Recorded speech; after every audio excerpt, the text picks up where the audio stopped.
एक वक्त था कि जब पेरेंट्स अपने बच्चों को कहते थे कि खेलोगे कूदोगे तो होगे खराब, पढ़ोगे लिखोगे तो बनोगे नवाब। उल्टा कह दिया ना मैंने। उल्टा इसलिए कह दिया कि फिर आईपीएल आ जाती है और ये कहावत उलट हो जाती है। फिर कहा जाता है कि पढ़ोगे लिखोगे तो होगे खराब, खेलोगे कूदोगे तो बनोगे नवाब। आई मीन इस चीज पर एग्री मत कीजिएगा। पढ़ना लिखना बहुत जरूरी है, लेकिन आईपीएल ऑक्शन आता है और फिर खिलाड़ी आते हैं और ढेर सारे पैसे जो है वो कमा कर लेकर जाते हैं। और इस साल उस सूची में, उस लिस्ट में, उस फहरिस्त में सबसे ऊपर नाम आएगा कैमरन ग्रीन का। कितने पैसे वो लेकर जाएंगे? मेरी नजरें तो पृथ्वी शाह पर भी हैं, शिवम मावी पर भी हैं। बहुत लोग बात कर रहे हैं डेविड मिलर की, जेक फ्रेजर की, या फिर उसके बाद उस कद के खिलाड़ियों की, हसरंगा की आप बात करें, सरफराज खान की बात करें। लेकिन मैं चंद ऐसे खिलाड़ियों की आज आपको बात सुनाऊंगा जिनके बारे में मुझे ऐसा लगता है कि ये खिलाड़ी आईपीएल ऑक्शन में पिक होंगे। एक लिस्ट मैंने बनाई है आपके लिए। कैमरन ग्रीन जो सबसे ऊपर आएंगे मेरे नजदीक, मुझे ऐसा लगता है कि उनको जो टीम पिक कर सकती है वो केकेआर है। 60 करोड़ से ऊपर का बजट आपके पास मौजूद है, और इतने सारे पैसे जब आपके पास पर्स में होते हैं और मिनी ऑक्शन आपके सामने होता है जिसमें उतने बड़े नाम होते नहीं हैं, तो फिर आप कैमरन ग्रीन की जानिब देखेंगे। और मुझे ऐसा लगता है कि 20 से 25 करोड़ तक वो पैसे लेकर जाएंगे और केकेआर की टीम में जाएंगे। अब उसके अलावा अगर देखा जाए तो लखनऊ थोड़ा सा उनके पीछे भागेगी। सीएसके को भी एक ऐसा ऑलराउंडर चाहिए, लेकिन शायद उनके पास उतने पैसे हैं नहीं। मुंबई को चाहिए जरूर, लेकिन हार्दिक पांड्या क्योंकि कभी कभार फुल सीजन खेल नहीं पाते, या फिर कभी कभार तो गेंदबाजी बतौर कप्तान वो करते ही नहीं है। तो छठे सातवें नंबर पर आपको इस तरह का फिनिशर चाहिए, लेकिन पैसे इतने हैं नहीं कि आप उनके पीछे पीछे जाएं। सेम इज द केस पर आरसीबी। आरसीबी को भी तलाश जरूर है, और एक वक्त था वैसे आरसीबी ने बंदे को 6 करोड़ में रिटेन नहीं किया था, और आज 20 से 25 करोड़ ऐसा मुझे लगता है स्टार स्पोर्ट्स के मॉक ऑक्शन में वो 30 करोड़ तक गए हैं। We shall find out it. उसके बाद मैं बात करूं तो चहर साहब, राहुल चहर साहब की बात करें तो सीएसके उनकी जानिब देखेगी, क्योंकि जड्डू नहीं है आपकी टीम के पास। तो फिर मोइन अली भी चले गए थे, वो तो खैर पिछले सीजन चले गए थे, केकेआर में खेले थे। लेकिन एक स्पिनर आपको एक ऐसा चाहिए जो बीच में आए, विकेट चटकाए और इकोनॉमी रेट को कंट्रोल करे। राहुल चहर साहब मुझे लगता है सीएसके की टीम में 8 से 10 करोड़ के लगभग जाएंगे। उतने पैसे शायद मिले ना, शायद इससे भी कम मिले, लेकिन इस खिलाड़ी का चांस जरूर होगा। फिर उसके बाद पथीराना, एक अंडर डॉग मुझे ऐसा लगता है, क्योंकि आईपीएल में बहुत काम किया सीएसके के लिए और उन कंडीशंस को जानते।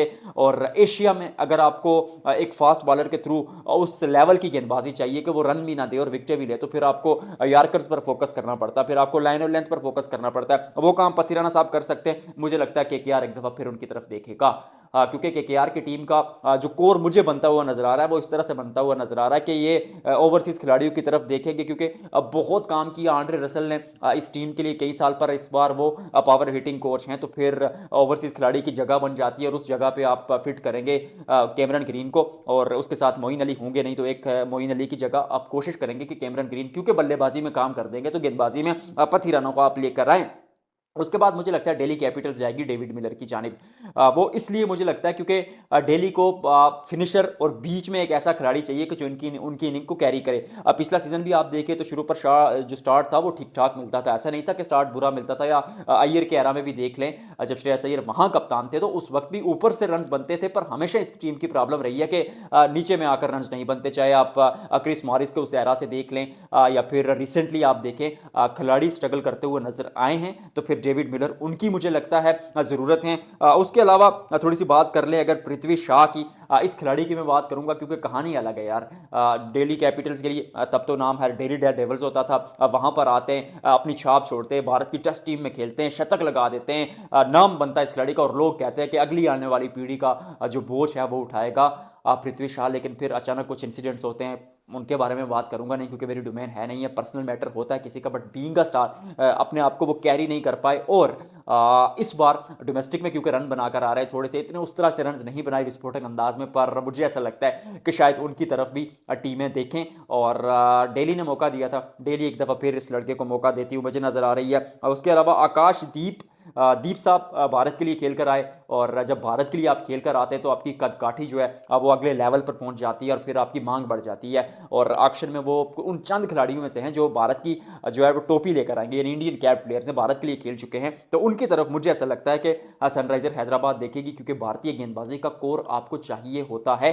और एक भारत का तेज गेंदबाज अगर आपको मिल जाए तो इट मीन्स कि वो आपके लिए लंबा सर्व कर सकता है। तो फिर जो है वो फिर पैट कमिंस के साथ अगर आप उनको देखें, पहले टी नटराजन ये काम करते थे, लेकिन बीच में नवदेव सैनी एवं समटाइम्स के लिए उन्होंने काम किया, लेकिन आकाशदीप के आने से वो उनकी प्रॉब्लम सॉल्व हो जाएगी।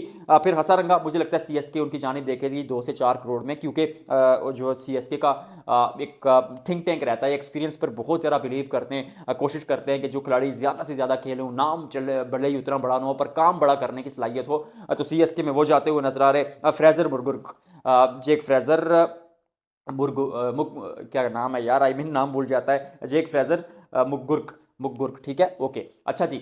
इनकी बात करें जेक फ्रेजर साहब की, तो फिर बहुत पैसे लेकर जाएंगे यार। बिग बैश लीग में भी उस तरह से रन नहीं बनाए, पर विस्फोटक अंदाज दिखाया कि किस तरह से ये खिलाड़ी खेलता है। और पिछले कुछ अरसे में न्यूजीलैंड के लिए जब ऑस्ट्रेलिया के लिए मौका मिलता है वहां परफॉर्म करते हैं, जब काउंटी क्रिकेट में या कहीं भी इवन जाते हैं वहां पर बड़े शॉट्स खेलते हैं। तो we shall find out it कि क्या इस दफा भी वो पिक होंगे। मुझे लगता है पंजाब किंग्स की टीम उनके लिए देखेगी, क्योंकि ग्लेन मैक्सवेल नहीं है, डेविड मिलर एक समय होते थे, बहुत पिटाई करते थे बीच में, पर उनके जाने के बाद वो पिछले 6-7 सालों में देखें ऐसा बल्लेबाज मिला नहीं है। और इस पिछले सीजन देखा जाए तो प्रियांश आर्या हूँ, बहुत रन बनाते थे ऊपर, वही काम श्रेयस अय्यर भी करते थे, टॉप 3 के बल्लेबाज रन बनाते थे, पूरा सीजन अपने कंधों पर बोझ उठाया। लेकिन जो तो आप प्ले ऑफ एक हारते आरसीबी से और फाइनल हारते हैं, अगर आपका मिडिल ऑर्डर चल जाता तो वो मैच शायद आप ना हारते, तो फिर बीच में जेक फ्रेजर की आपको जरूरत पड़ेगी। टीम साइफर्ड भी बिकेंगे, हालांकि आईपीएल मॉक ऑक्शन में वो नहीं बिक पाए, लेकिन मुझे लगता है कि टीम साइफर्ड बिकेंगे, क्योंकि जो 100 बनाया है बिग बैश लीग से कबल, बिग बैश लीग में एक दिन ऑक्शन से कबल, तो वो 100 उनको ऊपर लेके जाएगा। और शाहीन शाह अफरीदी को मतलब क्या यार, वो ऑफ स्टंप से वो